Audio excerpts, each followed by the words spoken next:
जितनी भी माताएं एकादशी का व्रत करती बहुत ध्यान से सुनना आज की कथा को।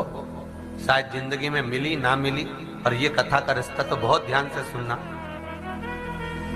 स्कंद पुराण यहां तक कहती है कि इस कथा के चरित्र को जो श्रवण कर लेता है उसको 26 एकादशी करना भी नहीं पड़ती। इस एकादशी की केवल ये कथा सुनकर ही वो तर जाता है। बहुत ध्यान से सुनना इसको, कथा को।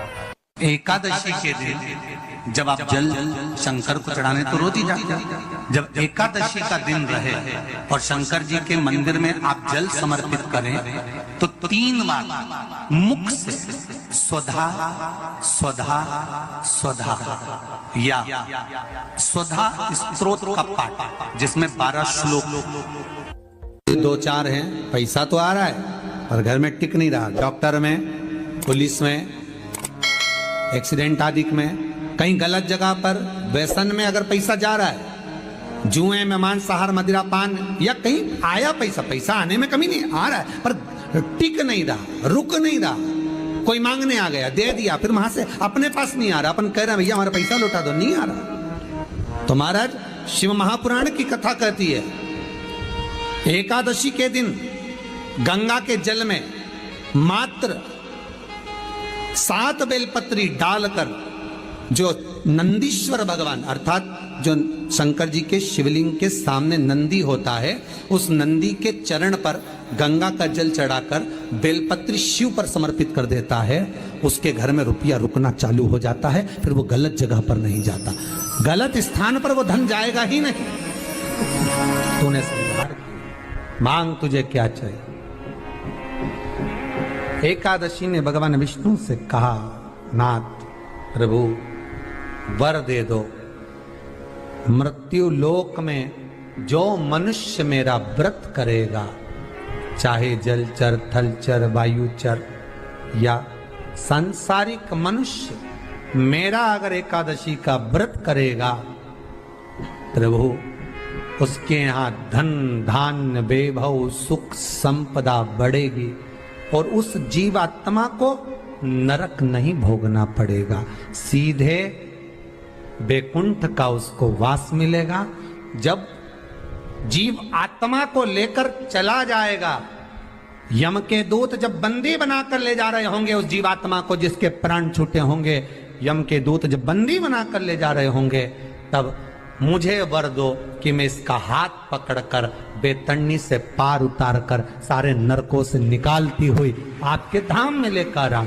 भगवान ने वर दे दिया, तथास्तु। हे एकादशी सुनो, मृत्यु लोक का मनुष्य अन्न का त्याग कर कर, क्योंकि अन्न में एकादशी के दिन पाप पुरुष रहता है, अन्न का त्याग कर कर एकादशी के दिन जो मनुष्य तुम्हारा व्रत धारण करेगा, उस व्रत को करेगा और उस व्रत को धारण करेगा, उसकी मनोकामना पूर्ण होकर वो मेरे ही धाम को जाएगा। ये तो हुआ एकादशी के जन्म की कथा।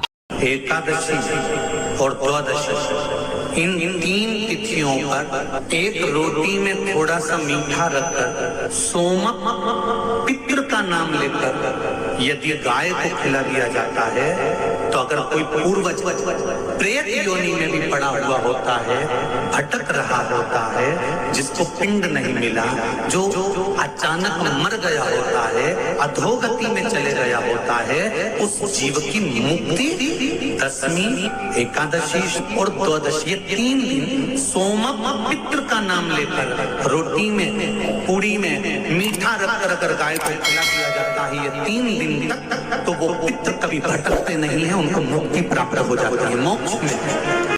और श्रीमद वल्लभाचार्य जी ने कहा था एकादशी मरने के बाद मत दो, एकादशी जीते जी दो। कहा था कि नहीं कहा था? जीते जी दान करिए। इसलिए जगदीश में, जगन्नाथपुरी में एकादशी उल्टी लटकी हुई है। करें आपने दर्शन, जगदीश में एकादशी को उल्टा लटकाया। क्यों? क्योंकि वल्लभ ने कहा कि एकादशी जीते जी दो। कई पंडितों कहते हैं तुम्हारे दादाजी मर गए, जब 12वें का दिन होता है ना, तो पंडित जी संकल्प छुड़ाते हैं, दो एकादशी। बड़े बेटे ने 5 दे दी, छोटी बहू ने 3 दे दी, उसने 2 दे दी, उसने 2 दे दी। तो क्या तुम्हारे दादाजी भिखारी थे जो तुम्हारी एकादशियां लेकर जाएंगे? और तुम कौन होते हो दादाजी को एकादशी देने वाले? तुमने कौन सा इतने पुण्य कर लिए जो तुमने एकादशी दे दी?